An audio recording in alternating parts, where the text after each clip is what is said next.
तो आज परमपिता परमात्मा की अपार कृपा से पंचमहाल में यह मूल ज्ञान का सत्संग आयोजित किया गया है। बहुत बड़े भाग हैं उन जीवों के जो अपने पूरे जीवन काल में एक बार भी इस मूल ज्ञान को सुन पाते हैं, और उससे बड़े भाग होते हैं उन जीवों के जो इस ज्ञान को थोड़ा सा भी समझ पाते हैं, क्योंकि इसको समझना बहुत मुश्किल है। इसको समझना इतना मुश्किल है कि आप सोच भी नहीं सकते। सारा जीवन ये सत्संग सुनते भी रह जाओगे तब भी समझ नहीं पाओगे अगर मालिक की कृपा नहीं है तो। और अगर परमात्मा की कृपा हो गई तो पहली बार में समझ में आ जाएगा कि नितिन दास क्या समझा रहा है। तो मालिक से अरदास करेंगे, बंदी छोड़ से अरदास करेंगे कि जहां तक ये आवाज जा रही है हर जीव को ये ज्ञान समझ में आए, ताकि वो अपनी इस जीवात्मा का कल्याण कर पाए, जन्म वर्ण के चक्कर से निकल पाए और सदा सदा के लिए परमात्मा के चरणों में लीन हो पाए। तो आज का सत्संग शुरू करने से पहले परमपिता परमात्मा के नाम पे जयकारा लगाएंगे। बोलिए परमपिता परमात्मा की, सतगुरु बंदी छोड़ कबीर साहेब की, सभी संतों की, सभी भक्तों की, सतगुरु मदनपति साहेब की, दीवान जवाहरपति साहेब की, सतगुरु राम सेवक साहेब की, सतगुरु विराटपति साहेब की, कलीनापुर धाम की, सभी संतों की सतनाम साहेब बंदी। बोलो नितिन दास साहेब की जय। तो गुरु की कृपा होती है तब हमारे जीवन में सत्संग का आगमन होता है। सत्संग बहुत जरूरी है हमारे जीवन में आए, क्योंकि बिना सत्संग के कोई विवेकी हो ही नहीं सकता, और जब तक विवेकी नहीं हो गया तब तक इस मूल ज्ञान को कोई समझ नहीं सकता। ये सारे ग्रंथों में दर्ज है, इसको पढ़ने के बाद भी कोई नहीं समझ सकता जब तक उसका विवेक नहीं जग जाए तब तक। इसलिए वाणियों में भी आता है, बिन सत्संग विवेक ना होई और राम कृपा बिन सुलभ ना सोई। यानी जब तक तुम्हारे जीवन में सत्संग नहीं आ गया तुम्हारा विवेक नहीं जग सकता। लेकिन गड़बड़ कहां हो रही है कि तुम कथाओं को सत्संग मान बैठे हो। आज हमारे देश में इतनी बड़ी बड़ी कथाएं हो रही हैं, 7-7 दिन लगातार।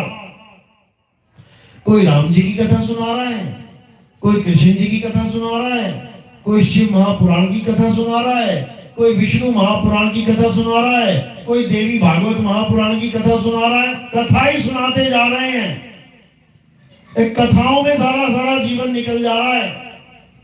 सत्संग नहीं आ पा रहा है जीवन में। कथाओं में और सत्संग में क्या फर्क है? कथाएं उन लोगों की होती हैं जो आए इस दुनिया में, सारी लीलाएं करी और अपना जीवन समाप्त करके चले गए। अब जो जो उन्होंने किया वो कथाओं के रूप में तुम्हें बार बार सुनाया जा रहा है। राम जी ने ऐसा किया, कृष्ण जी ने ऐसा किया, हनुमान जी ने ऐसा किया, शंकर जी ने ऐसा किया। अरे वो करके जा चुके हैं। उनके किए हुए कामों को बार बार दोहरा के हमें लाभ क्या होगा? कोई ये तो बता दे।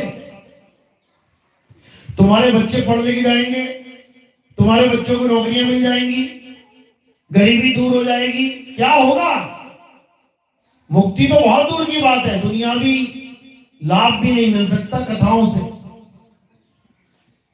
और अगर तुम्हारे जीवन में सत्संग आ जाए तो तुम्हें वो लाभ मिल जाएगा कि दुनिया का कोई लाभ उसका मुकाबला नहीं कर सकता। सत्संग तुम्हारे जीवन में आ गया तो तुम्हें क्या मिलेगा? जन्म मरण से मुक्ति। ये बार बार जन्मना, बार बार मरना, ये मां के गर्भ में बार बार उल्टा लटक जाना, ये सब खत्म हो जाएगा। कैसे खत्म होगा? सत्संग के द्वारा। सत्संग का मतलब कथाएं नहीं। सत्संग दो शब्दों से मिलकर बनता है, एक सत और दूसरा संग। संग का मतलब होता है साथ करना। कहते किसके संग जाना है? मम्मी के संग जाएगा, पापा के संग जाएगा? संग यानी साथ। तो सत्संग यानी सत्य का साथ।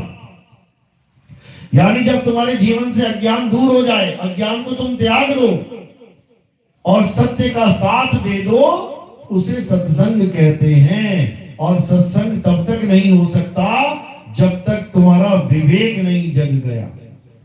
याद रखो, एक सत्संग होता है सुनने वाला जो मैं कर रहा हूं, और एक सत्संग होता है सत्य का संग यानी प्राप्ति कर लेना। अलग अलग हैं ये दोनों चीजें। एक सत्य की महिमा जिसे सत्संग कहते हैं, एक सत्य की प्राप्ति जिसे अनुभव कहते हैं। इन दोनों को समझना है। बिन सत्संग विवेक ना हुई, ये कौन सा सत्संग है जो मैं कर रहा हूं? और एक सत्संग है जिसके सत्य के साथ तुम जुड़ जाओ, वो आगे का अनुभव है। जब नाम दीक्षा के बाद भक्ति करोगे तब जाके सत्संग होगा तुम्हारा असली वाला। ये तो 52 अक्षरी सत्संग है। अभी ये सत्य की महिमा गाई जा रही है 52 अक्षरों के द्वारा। वो 52 से परे का ज्ञान है, लेकिन वो कब मिलता है? जब तुम्हारे जीवन में भेदी गुरु आता है, जब तुम्हारे जीवन में कोई सत्य का ज्ञानी आता है जो तुम्हें सत्संग का भेद बता देता है, ये तब होता है। तो सत्य है क्या, पहले इसको समझना पड़ेगा। तो कृष्ण जी क्या समझा रहे हैं गीता में कि हे अर्जुन, इस दुनिया में दो प्रकार के तत्व हैं, एक असत्य और एक सत्य। असत्य क्या है? हे अर्जुन, इस संसार में जो कुछ भी दृष्टि में दिखाई दे रहा है, जो कुछ भी A to Z असत्य है। असत्य है। ये मकान, दुकान, ये पेड़ पौधे, ये जीव जंतु, ये पहाड़, नदियां, ये मंदिर, मस्जिद, गुरुद्वारे, चर्च, ये पत्थर की मूर्तियां, ये प्लास्टिक की मूर्तियां, ये फोटो, कैलेंडर, फ्लैक्स बोर्ड, जो कुछ भी तुम्हें दिखाई दे रहा है असत्य है। कारण क्या है?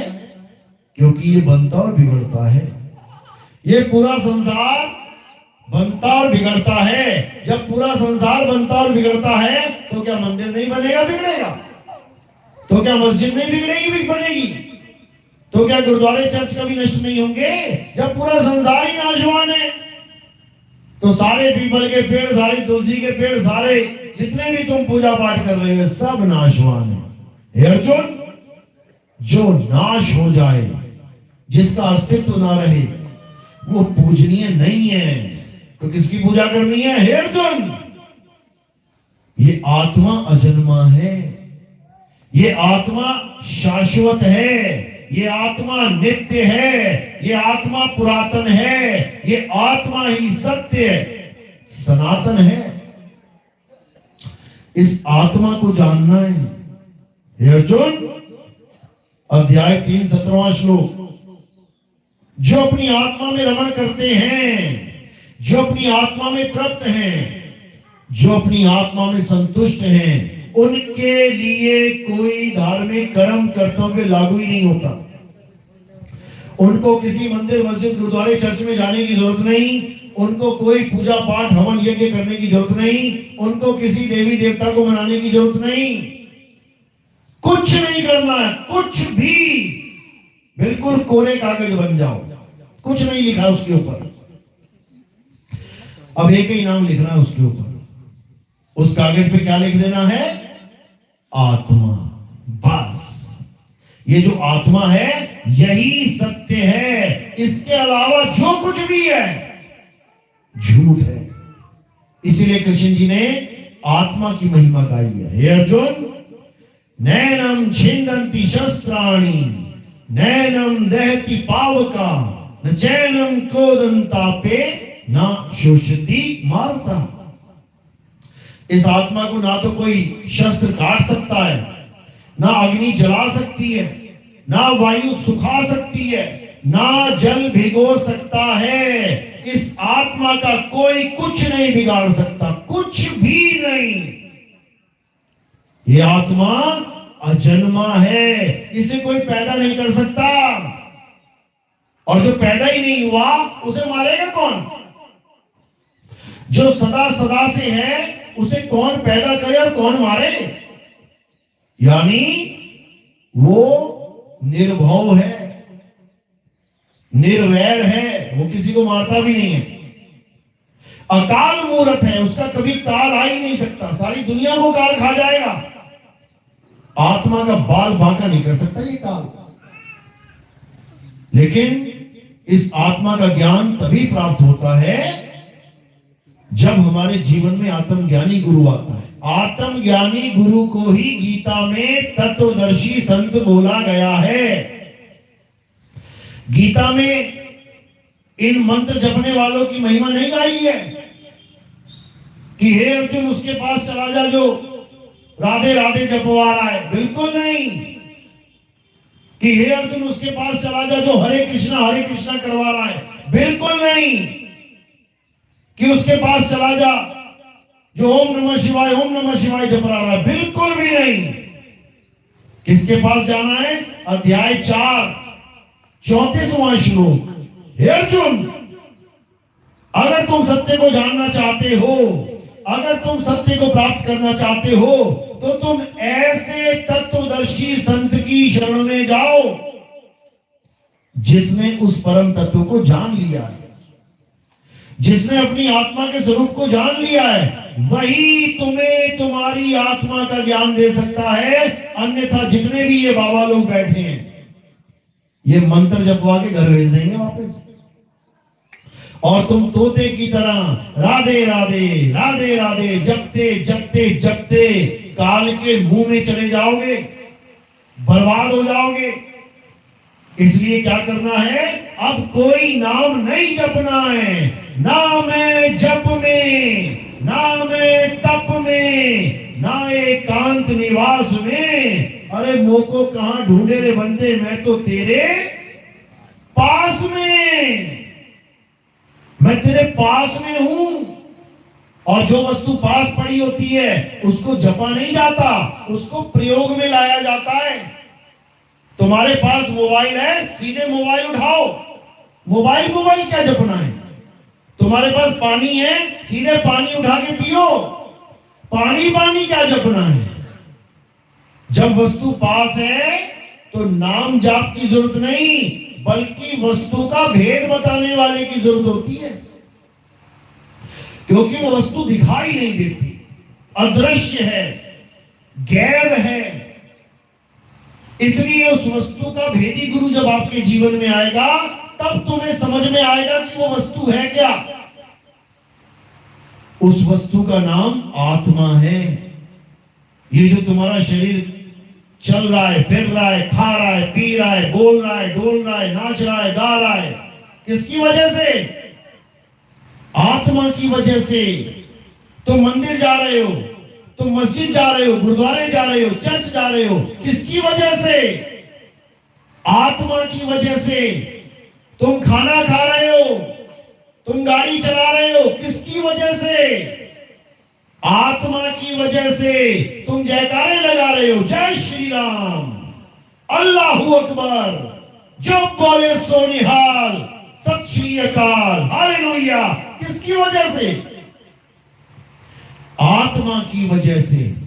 तुम थाली उठा के मंदिर में जा रहे हो, आरती गा रहे हो, किसकी वजह से?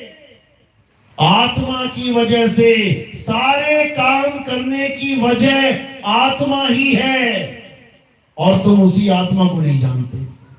बाकी सब कुछ जान लिया तुमने हिंदी के नाम जप लिए, राम राम राम राम, ओम नमः शिवाय, ओम नमः शिवाय, ओम नमः भगवते वासुदेवाय, सारे नाम जप लिए हिंदी के, संस्कृत के। तुमने अरबी के नाम जप लिए, ला इलाहा इल्लल्लाह मोहम्मद रसूलुल्लाह, अरबी भी जप ली तुमने अंग्रेजी में प्रेयर भी कर डाली, तुमने पंजाबी में भी अरदासें गा ली, सारी भाषाएं तुमने समझ ली, सारी भाषाओं के नाम जप लिए, सारी आरतियां गा ली, सब कुछ कर लिया। लेकिन जिसकी वजह से ये सब हो रहा था उसको नहीं जान पाए, उसको नहीं जान पाए, और अगर उसको नहीं जान पाए तो फिर आगे 84 लाख तैयार है। अभी तो इंसान जन्म मिला है, बढ़िया खा रहे हो, पी रहे हो, ठंड लग रही है जैकेट पहन ले रहे हो, गर्मी लग रही है एसी चला ले रहे हो। एक बार कुत्ता बिल्ली हाथी घोड़ा शेर सांप बिच्छू घोड़ा घड़ियाल बन गए ना, फिर लग जाएगा पता तुम्हें ये दुनिया कैसी है। अभी तो कोई तुम्हें कुछ डांट दे, कोई मार दे, अभी तुम केस करने के लिए दौड़ पड़ते हो। जंगल में कच्चा खा जाएंगे तुम्हें, 4 शेर मिलके जिंदा फाड़ देंगे तुम्हें, हिरण बनोगे जब तुम। एक भी केस नहीं लगने किसी के ऊपर, जान से हाथ धो बैठोगे। पानी पीने जाओगे, तालाब में मामा छुपा बैठा है, कौन? मगरमच्छ। देख रहा है, हाँ बेटा तुम गर्दन तो डाल जरा, एक घूंट पानी पी के तो देख। एक घूंट पानी की सजा क्या हो जाएगी?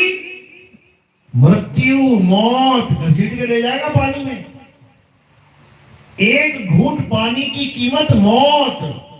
और अभी 2-2 हजार लीटर पानी सेव कर रखा है तुमने छत के ऊपर। अभी पानी चाहिए, टूटी मरोड़ी गिलास भरा, पी गए। एक बार जंगल में पैदा होके देखना, फिर तुम्हें पता लगेगा पानी की कीमत क्या है। एक घूंट पानी के लिए बार बार मौत के साथ तुम्हारा सामना होगा, तब भक्ति करोगे क्या? तब जानोगे क्या आत्मा क्या होती है? हिरण बन के शेर से जान बचाओगे कि आत्मा को जानोगे? अभी मौका है, अभी इंसान जन्म में तुम्हारे पास मौका है। पूरा पूरा दिन लगा दो ये जानने के लिए कि आत्मा होती क्या है। हे अर्जुन, जो अपने इस जीवन काल में आत्म तत्व को जान लेते हैं, वो असल में मुझे जान लेते हैं। वो समझ जाते हैं कि मैं क्या हूं। और जो आत्मा को नहीं जान पाते, वो मुझे शरीर मान के बैठ जाते हैं। ये कृष्ण जी कौन है? ये 2 टांगे, 2 हाथ, पेट, छाती, बाल, खाल, आंख, कान, नाक, मुंह, इसको कृष्ण मान बैठते हैं। जो नाशवान है, पैर में तीर लगा था कृष्ण जी के, कृष्ण जी के लगा था पैर में तीर। किस किस को पता? हाथ खड़ा करो। कृष्ण जी के तीर लग गया? बहुत बढ़िया। कृष्ण जी के तीर लगा था कि उनके शरीर के पैर में? कृष्ण जी के तीर छू भी नहीं सकता, क्योंकि कृष्ण जी शरीर है ही नहीं। कौन है कृष्ण जी? आत्मा है। हे अर्जुन, तू, मैं और ये सारे राजा महाराजा, हम शरीर नहीं हैं, हम आत्मा हैं, हम अजन्मे हैं, हम नित्य हैं। हमारा कभी जन्म और मरण होता ही नहीं है। तो जन्म मरण किसका होता है? शरीर का। हे अर्जुन, ये शरीर हमारे कपड़े हैं। कपड़ों के मारे जाने पर हम और तुम नहीं मर जाते। तुम्हारे पुराने कपड़े फट गए, तुम भी फट गए क्या? कपड़ा फटा है, तुम नहीं फट गए। कृष्ण जी कपड़ा नहीं है, कृष्ण जी आत्मा है। तो इन कपड़ों को एक दिन नाश हो जाना है, लेकिन हम तुम अविनाशी हैं। ईश्वर अंश जीव अविनाशी। देखो, जन्मों जन्म बीत गए गाते गाते। ईश्वर अंश जीव अविनाशी, ईश्वर अंश जीव अविनाशी। उसके बाद उसी अविनाशी का भोग भी डाल देते हैं। ये 2014 में पैदा हुआ था, 2020 में मर गया। बता, अविनाशी भी मर जाता है क्या? और जो मर ही गया वो अविनाशी कैसे है फिर? क्योंकि किसी को पता ही नहीं है मरा कौन और पैदा कौन हुआ। शरीर मरता है, शरीर पैदा होता है। अविनाशी ना तो कभी पैदा होता है, ना ही कभी मरता है। उस अविनाशी को जान, उस परम तत्व को पहचान, तब होगा कल्याण। तो क्या कह रहे हैं हे अर्जुन, अगर तुम सत्य को जानना चाहते हो तो ऐसे तत्वदर्शी संत की शरण में चले जाओ जिसने आत्म तत्व को जान लिया है। वही जान सकता है कि मेरा सत्य स्वरूप क्या है। और जो आत्मा को नहीं जानता वो मुझे शरीर मान के, मेरे नाशवान शरीर की पूजा करके अपना जीवन जी के चला जाएगा। उसको मेरी प्राप्ति कभी नहीं हो सकती। क्यों? क्योंकि जो मुझे शरीर मानता है उसे मैं कभी मिल ही नहीं सकता। कारण क्या है? क्योंकि उसका ध्यान हमेशा शरीर में ही रहेगा, वो आत्मा से अनभिज्ञ रह जाएगा, आत्मा को समझ ही नहीं पाएगा। जैसे तुम्हारा पिता, उसके पास दो अस्तित्व हैं, एक वो आत्मा है और नंबर दो वो शरीर जैसा दिखाई दे रहा है। तुम जिसको पिताजी पिताजी कर रहे हो, तुम किस अस्तित्व को पिताजी कर रहे हो? जो नाशवान है। शरीर को देख के कह रहे हो ये मेरा पिता है, शरीर को तुम पिताजी बना के बैठे हो, और जो शरीर को धारण करके बैठा है उसको तुम जानते नहीं। अब दो चीजें हैं, एक शरीर एक आत्मा। अंत समय में शरीर तुम्हारी बाहों में पड़ा हुआ है, पिताजी प्राण त्याग रहे हैं, तुम्हारा सारा ध्यान कहां जाएगा? शरीर में, कि ये पिताजी ये मर रहा है ये मेरे सामने। और जब उसकी आत्मा, जीवात्मा शरीर को छोड़ देगी, वो तुम्हें दिखाई ना देगी, उसको नहीं तुम देख सकते। जिसको जानना था उसको जान नहीं पाए, और जो नाशवान था उसको पिताजी पिताजी करते रह गए। यानी अपने पिताजी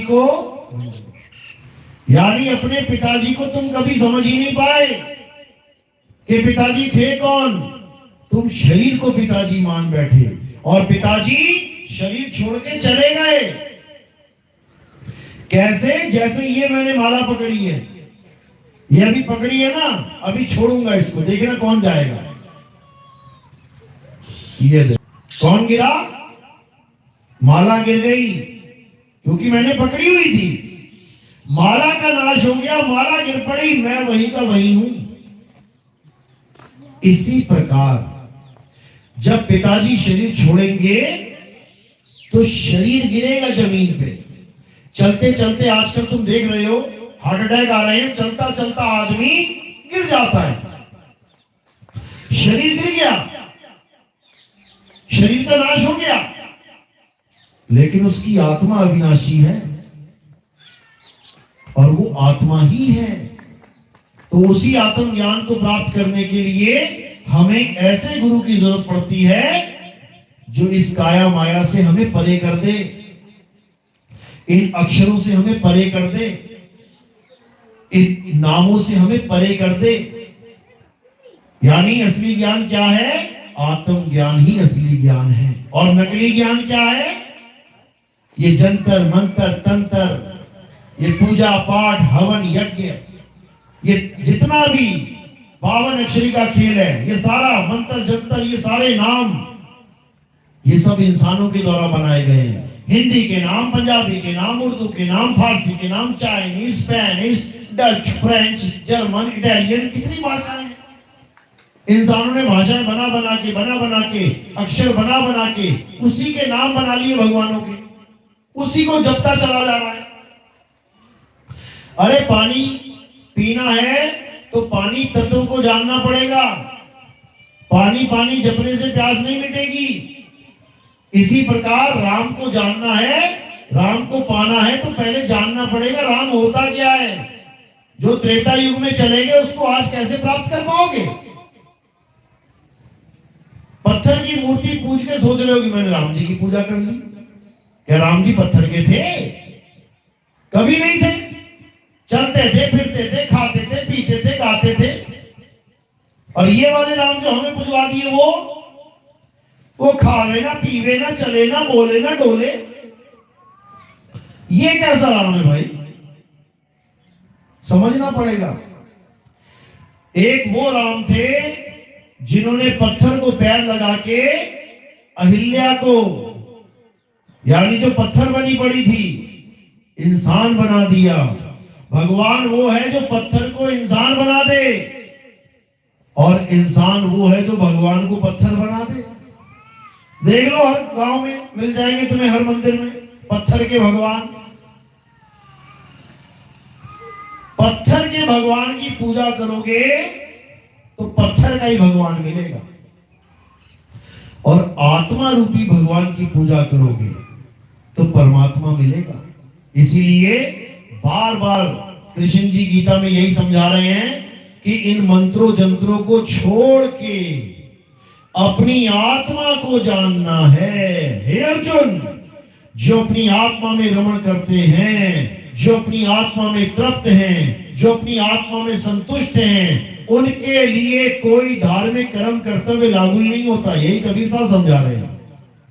जल में मीन प्यासी, मोहे देखते आवे हासी, आत्म ज्ञान बिना नर भटके, कभी काबा कभी काशी।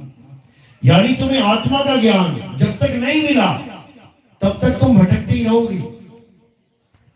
आत्मा का ज्ञान का मतलब ये नहीं है कि तुम्हें राम राम और श्याम श्याम और हनुमान हनुमान जपना पड़ेगा, तुम्हें किसी की पूजा करनी पड़ेगी, बिल्कुल नहीं। आत्मा का ज्ञान क्या है, आत्म ज्ञान क्या है, अच्छे से समझ लो। जहां पर भी आत्म वर्ड लग जाए, आत्म, वहां पर बात तुम्हारी चल रही है, किसी और की नहीं। जैसे तुम्हें कोई कहे कथा लिखो तो तुम किसी की भी कथा लिख दो, और जब तुम्हें कोई कहे कि आत्म कथा लिखो तो किसकी लिखोगे? खुद की। आत्म कथा यानी मेरी खुद की कथा। अगर तुम्हें आत्महत्या करनी है तो किसकी हत्या करोगे? पड़ोसियों की? खुद की। क्योंकि आत्म शब्द जुड़ते ही सारा खेल तुम्हारे ऊपर आ जाएगा। अगर कोई कहता है उसने आत्महत्या कर दी, समझ जाओ कि उसने किसी और को नहीं मारा, खुद को मार लिया। इसी प्रकार अगर कोई आत्म रक्षा करता है, कोई बंदूक लेके घूम रहा है, उसको पूछा ये भैया बंदूक क्यों लेके घूम रहे हो? कहता अपनी आत्म रक्षा के लिए। इसका मतलब ये नहीं कि गांव की रक्षा करेगा वो, इसका मतलब है वो खुद की रक्षा करेगा, अपनी। इसी प्रकार आत्मनिर्भर का मतलब होता है जो खुद पे निर्भर हो जाए, लोगों पे नहीं। इसी प्रकार आत्म कल्याण यानी जो खुद का कल्याण करवाए, दूसरों का नहीं। इसी प्रकार आत्म ज्ञान जो खुद का ज्ञान प्राप्त करे, मैं क्या हूं, तब समझना कि अब हुआ आत्म ज्ञान। तो कबीर साहब यहां आत्म ज्ञान समझाने आते हैं। आत्म ज्ञान यानी हे जीव, तू अपने सत्य स्वरूप को पहचान, अपने आप को पहचान। तू अपने आप को काया माया मान के बैठ गया है, तू अपने आप को शरीर मान के बैठ गया है, इसीलिए तेरी दुर्गति हो रही है। अब क्या करना है?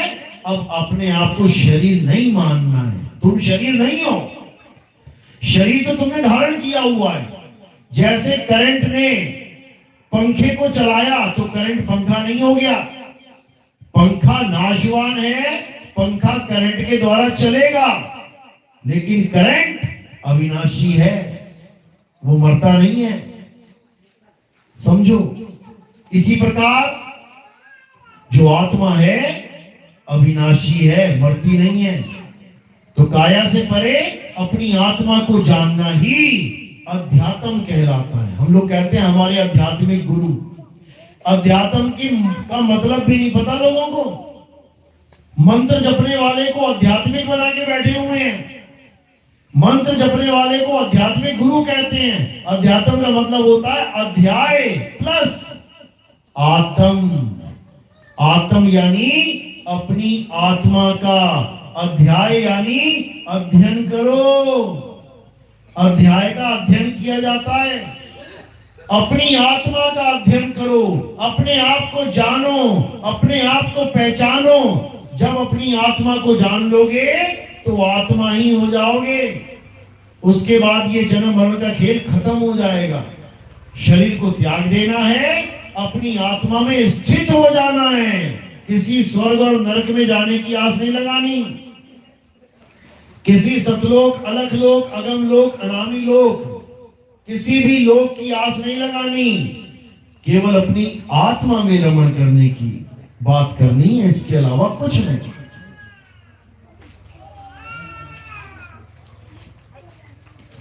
तो इसीलिए कबीर साहब ने गुरु की महिमा गाई है, सतगुरु की महिमा गाई है। उन गुरुओं की महिमा नहीं गाई जो ये मंत्र जंतर देते हैं, कहते हैं 5 करोड़ बार ये नाम जप ले तू आत्मज्ञानी हो जाएगा, 10 करोड़ बार ये नाम जप ले तू परमात्म ज्ञानी हो जाएगा। बताओ, अरे तुम 100 करोड़ बार पानी पानी जप लो, तुम्हारा गला गीला हो जाएगा क्या? तुम 100 करोड़ बार भोजन भोजन रट लो, तुम्हारा पेट भर जाएगा क्या? अरे जब दुनियावी तुच्छ चीज नहीं मिल पा रही है करोड़ों बार जपने से, तो वो परमात्मा क्या मिलेगा? ऐसे नहीं मिलता परमात्मा कि नाम जपने से परमात्मा मिल जाता है। नाम त्यागने से परमात्मा मिलता है। नाम को छोड़ दो, इन मंत्रों को छोड़ दो। तंत्र मंत्र सब झूठ है, इनमें न भर में कोई, और सार शब्द जाने बिना कागा हंसना होए। ये नकली नामों को छोड़ दो, ये हिंदी पंजाबी उर्दू फारसी के नामों को छोड़ दो और उस सच्चे नाम को जानो। क्या है सच्चा नाम? सतनाम। क्या है सतनाम? सतनाम तुम्हारा स्वरूप है, तुम्हारा सत्य स्वरूप है। अरे सत्य नाम कोई नाम नहीं, ये है आपन रूप। और जो जाने इस भेद को पावे आप स्वरूप। जो इस भेद को जान जाता है कि सत्य नाम क्या है, उसको अपना स्वरूप मिल जाता है, अपने स्वरूप का ज्ञानी हो जाता है। और जो मंत्र जंतर को सतनाम मानता रहता है, कोई कहता है ओम सोहम जप लो, कोई कहता है सोहंग सोहंग जप लो, कोई कह रहा है ये जप लो, कोई कह रहा है वो जप लो। ये सब बर्बाद करने के लिए बैठे हुए हैं, ये जीवों की हानि करने के लिए बैठे हुए हैं। बिल्कुल नहीं जपना है, छोड़ देने हैं सारे जाप। और क्या करना है? सिमरन करना है, याद करना है परमात्मा को। कैसे याद करेंगे? जैसे पनिहारेन अपने मटके को याद रखती है 24 घंटा। उसके सिर पे मटका रखा हुआ है, तुम 50 किलोमीटर चलवा दो उसको, 50 किलोमीटर अगर 24 घंटे में वो चलती है तो कितने घंटे ध्यान रहेगा उसका मटके पे? कितने घंटे? आधा घंटा, 1, 2, 4, 5, 7, 10, 20, 24 घंटा। 24 घंटे अपनी सूरत को अपने मटके से लगा के रखती है वो, एक भी सेकंड नहीं हिलने देती इधर से उधर। इसी प्रकार जब तुम्हें सार नाम मिलेगा, तुम्हें सच्चा नाम मिलेगा, तुम्हें अपना स्वरूप का ज्ञान मिलेगा, तब तुम 24 घंटे अपने स्वरूप में स्थिर रहोगे। कैसे? कबीर साहब समझा रहे हैं, सुमिरन की सुध यूं रहे, जीव गागर पनिहार, और बोले डोले सूरत में, कहे कबीर विचार। कहते हैं जब सच्चा गुरु मिल गया फिर तुम्हारी अवस्था कैसी बन जाएगी? पनिहारिन के जैसे। चलोगे, फिरोगे, खाओगे, पियोगे, गाओगे, बजाओगे, कुछ भी करोगे, लेकिन मटके को नहीं भूलोगे। 24 घंटे मटका याद रहेगा, 24 घंटे अपनी आत्मा याद रहेगी। और जो चीज हमेशा याद रहेगी वैसे ही हो जाओगे। पीपल की पूजा करोगे, पीपल को याद करोगे, पीपल हो जाओगे। तुलसी की पूजा करोगे, तुलसी को याद करोगे, तुलसी हो जाओगे। सांप की पूजा करोगे, सांपों को दूध पिलाओगे, सांप हो जाओगे। जिसकी पूजा करोगे वैसे ही हो जाओगे। ऐसे कैसे हो सकता है? होता है। जड़व्रत नाम का एक ऋषि था, सारी उम्र पूजा पाठ हवन यज्ञ करता रहा, राम राम अल्लाह जो भी करता था करता रहा, बूढ़ा हो गया। आश्रम में एक हिरण का बच्चा आ गया। अब उस हिरण के बच्चे की, क्योंकि अकेला था वो, उसकी सेवा करने लगा, खिलाए पिलाए घुमाए फिराए, प्रेम हो गया। अच्छी बात है, प्रेम हो जाना चाहिए जीवों से। अब जब भी भक्ति करे, हिरण का बच्चा ध्यान में आ रहा है, कोई भी पूजा पाठ करे, हिरण का बच्चा ध्यान में आ रहा है। करते करते करते एक दिन बैठा हुआ था ध्यान में, मृत्यु आ गई, कहती है चल, और उसका ध्यान कहां है? हिरण के बच्चे में। अब अंत समय जिसका ध्यान करोगे वैसे ही हो जाओगे। तो उस ऋषि को हिरण के बच्चे का जन्म लेना पड़ गया। सारी उम्र की पूजा पाठ, सारी उम्र की भक्ति धरे की धरे रह गई, और वो ऋषि कहां चला गया? 84 लाख योनियों में। हिरण कौन सी योनि है? 84 योनि है, 84 की एक योनि है, यानी 84 लाख योनियों में चला गया वो। सारी उम्र की भक्ति, सारी उम्र का हवन यज्ञ ये धरे का धरा रह गया, क्योंकि उसने अंत में वो गलती कर दी। और कहते हैं अंत भला तो सब भला, और अंत बुरा तो सब बुरा। जो अंत में गड़बड़ कर देगा उसका पूरा जीवन जीरो हो जाएगा। इसीलिए कबीर साहब समझाते हैं कि अंत मता सो गता। तुम जिसका ध्यान करोगे अंत में तुम वैसे ही हो जाओगे। शरीरों का ध्यान करोगे शरीर मिलेगा, पेड़ों का ध्यान करोगे पेड़ बन जाओगे, जानवर का ध्यान कर लिया जानवर हो जाओगे, आत्मा का ध्यान कर लिया तो आत्मा ही हो जाओगे। और एक बार आत्मा हो गए उसके बाद ये जन्म मरण का खेल खत्म हो जाएगा। फिर जब तुम आत्मा ही हो गए तो मरोगे कब? कब मर जाती है आत्मा? 10 साल बाद, 20 साल बाद, 100 साल बाद, 1000 साल, लाख साल, करोड़ साल, अरब साल, खरब साल? अरे कभी तो मरती होगी, कभी नहीं। यानी तुम अमर हो जाओगे, अमर। उसके बाद ये काल भगवान तुम्हें अपने जाल में नहीं फंसा पाएगा। कबीर साहब कहते हैं बचना चाहो काल जाल से तो चीनो शब्द हमारा, और कहे कबीर अमर कर राखूं जो निज होए हमारा। जो मेरा हो जाएगा 100%। मेरा होने का मतलब क्या है? दो ही ताकत है इस दुनिया में, या तो काल या अकाल। यानी एक काल निरंजन और एक परमपिता परमात्मा, बस दो ही चीजें हैं। ये तुमने चुनना है कि मैं काल भगवान के साथ हूं या परमात्मा के साथ हूं। अगर तुम काल भगवान के साथ हो तो तुम्हें वापस आना पड़ेगा, बच नहीं सकते। और अगर तुम परमात्मा के साथ हो तो तुम्हें कोई ला नहीं सकता,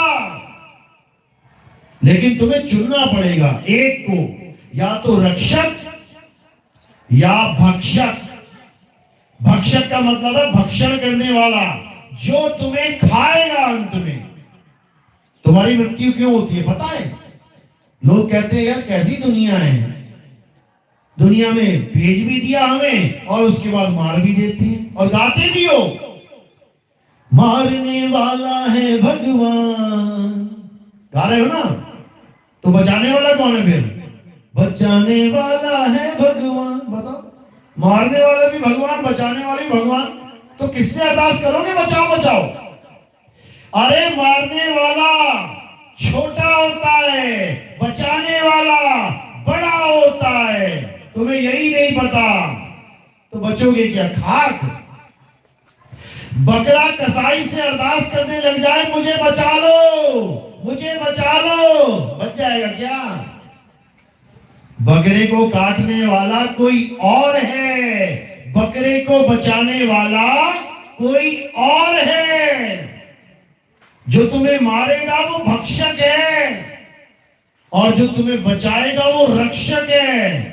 इसलिए कहते हैं बचाने वाला मारने वाले से बड़ा होता है, बड़ा। लेकिन तुम्हें पता ही नहीं है बचाएगा कौन, तो तुम इस काल भगवान को ही भगवान मान लेते हो, इसको ही परमात्मा मान लेते हो। और ये सारी दुनिया खा रहा है, तुम्हारे माँ बाप भाई बहन दादा परदादा चाचा मामा था, सबको खाएगा एक दिन, कोई बच ही नहीं सकता, सबको खाएगा। कबीर साहब समझा रहे हैं, तीन लोक एक जेल है और पाप पुण्य दो जाल, सारा जग भोजन बना खाने वाला काल। ये काल भगवान किसी को नहीं छोड़ेगा, किसी को भी नहीं। सबकी मौत पक्की है, एक दिन सबने मरना है, सबने। मरने से बचने का एक ही फार्मूला है, अगर मरने से बचना चाहते हो एक ही चीज है बस, उसके अलावा सब झूठ। क्या फार्मूला है मरने से बचने का? तुम आत्मा हो जाओ। अगर तुम आत्मा हो गए तो मौत तुम्हारा बाल भी बांका नहीं कर सकती। एक ही फार्मूला है। लेकिन आत्मा होए तो होए कैसे? आत्मा होने के लिए क्या किया जाए? आत्मा होने के लिए तुम्हें आत्मा का ध्यान करना पड़ेगा, तुम्हें अपने स्वरूप का ध्यान करना पड़ेगा, अपने ध्यान को इस काया से हटाना पड़ेगा। तुम्हें दिमाग से ये निकालना पड़ेगा कि तुम आदमी या औरत हो। तुम्हें दिमाग में ये धारण करना पड़ेगा कि तुम एक आत्मा हो और गुरु के द्वारा बताए हुए मार्ग पे चलना पड़ेगा। उसके बाद तुम आत्मा हो जाओगे। और एक बार आत्मा हो गए तो सारा खेल खत्म, काल भगवान का खेल खत्म। तो इसलिए कबीर साहब कह रहे हैं कि जब तक तुम्हारा ध्यान इस देही से परे नहीं हो गया तब तक तुम आत्मा नहीं हो सकती। तुम्हारा ध्यान देही में है, इसलिए तुम्हें बार बार अनुभव होता है कि मैं मरने वाला हूं, मैं मर जाऊंगा, मृत्यु का डर लगा रहता है। समझो, क्योंकि तुम्हें समझा दिया गया है कि तू एक दिन पैदा हुआ था और एक दिन तू मर जाएगा। ये दिमाग में बैठ चुकी है तुम्हारे बात, ये निकल नहीं सकती। ऐसी बैठा दिए तुम्हारे दिमाग में कि तू मर जाएगा, मर जाएगा, मर जाएगा, सबने मरना है, तू भी मर जाएगा। कबीर साहब समझा रहे हैं, हम ना मरिब मरिब संसारा, हमको मिला जियावन हारा। कहते हम ना मरते, हम ना मरते, हम अमर हैं। लेकिन कैसे? जब अपने स्वरूप को जान ले तब, नहीं तो पक्का मरेंगे। सबको डेट ऑफ बर्थ याद है अपनी? फॉर्म भरते हो ना, उसमें डेट ऑफ बर्थ लिखनी पड़ती है, जन्म तिथि। किस किस को याद है? हाथ खड़ा करो। अपनी जन्म तिथि याद है? जिस जिसको याद है पक्का मरोगे एक दिन, पक्का। क्यों? क्योंकि तुमने मान लिया कि मैं इस दिन पैदा हुआ था, और जब तुमने मान लिया कि मैं इस दिन पैदा हुआ था तो तुम्हें यह भी मानना पड़ेगा कि मैं इस दिन मर जाऊंगा। और जिस दिन तुम्हें यह समझ में आ गया कि ना तो मैं कभी पैदा हुआ था और ना ही मैं कभी मरूंगा, तो उस दिन क्या हो जाएगा? उस दिन तुम जन्म मरण से न्यारे हो जाओगे, तुम आत्मा हो जाओगे। और एक बार आत्मा हो गए तो ये खेल खत्म, फिर कोई दिक्कत नहीं है। अपना आराम से बिल्कुल बिना शरीरों के रहोगे। फिर जैसे अभी बिना शरीर के एक पल नहीं रहा जाता, उसके बाद बिना शरीर के रहोगे सदा सदा के लिए, अपने स्वरूप में स्थित होके। किसी की जरूरत नहीं पड़ेगी तुम्हें, तुम्हारा अपना स्वरूप ही काफी है। लेकिन तुम्हें नहीं पता, इसलिए धक्के खा रहे हो। अरे जिसके पास अपना महल हो वो दूसरों की झोपड़ी में नहीं रहता। तुम्हारे पास अपना महल है, कर नैनो दीदार महल में प्यारा है। तुम्हारे पास अपना महल है, लेकिन तुम अपने महल को भूल बैठे हो। जैसे कोई राजा है, राजा के महल को उसका राजकुमार भूल गया और गलियों में झोपड़ियों में धक्के खा रहा है। अब किसी ने उसको बता दिया, बेटा तू राजा का लड़का है, तू कहां धक्के खा रहा है। तो जब वो राजा के महल में जाके सिंहासन पे बैठ जाएगा, फिर उसको झोपड़ियों की जरूरत नहीं पड़ेगी, महल में रहेगा वो। इसी प्रकार ये है वो झोपड़ी, ये झोपड़ी है मिट्टी की, और जो महल है वो अविनाशी महल है। जब उसको प्राप्त कर लोगे तो इस झोपड़ी की जरूरत नहीं पड़ेगी, फिर दोबारा जन्म मरण का खेल खत्म हो जाएगा और सदा सदा के लिए मुक्त हो जाओगे। चलो, तो आज का सत्संग यही समाप्त करते हैं। मेरी बात समझ में आ रही है कि नहीं? किस किस के समझ में आ रही है? आप खड़ा करो जरा। बहुत अच्छी बात है, बहुत बढ़िया, बहुत बढ़िया, क्योंकि बात समझ की है। बात जरासी वरना 84, तो 84 पार करके 85 में आ जाओ मेरे भाई। और कबीर साहब के इस मूल ज्ञान को समझ लो, खुद भी समझो और अपने सगे संबंधियों को, अपने प्रियजनों को, अपने अड़ोसी पड़ोसियों को, सबको समझाओ। ये एक जन्म मिला है, इंसान जन्म, आत्मा को जानने का। उसके बाद आत्मा वात्मा ना जान पाओगे। 84 में चले गए तो आत्मा नहीं जान पाओगे। याद रखना, शंकर जी की पूजा करोगे तो बैल बन जाओगे, नंदी बन जाओगे, उसके पास खड़े मिलोगे। गणेश जी की पूजा करोगे चूहा बन जाओगे, लक्ष्मी जी की पूजा करोगे उल्लू बन जाओगे। समझ लो, आत्मज्ञानी नहीं बन पाओगे, रहोगे उनके पास ही, लेकिन 84 में रहोगे, मुक्ति नहीं मिल पाएगी। देख लो अभी भी बैठे हुए हैं, लक्ष्मी जी का कौन है यार वाहन? उल्लू। पता, तो लक्ष्मी के पास रह के कल्याण नहीं हो पा रहा उसका, लेकिन यहां हो जाएगा। अगर वो उल्लू इंसान जन्म में आ जाए और गुरु के पास पहुंच जाए तो उसे आत्मज्ञान डेफिनेटली हो जाएगा। बस वो विवेकी होना चाहिए, फिर उल्लू नहीं बने रहना है, वरना उल्लू ही रह जाओगे।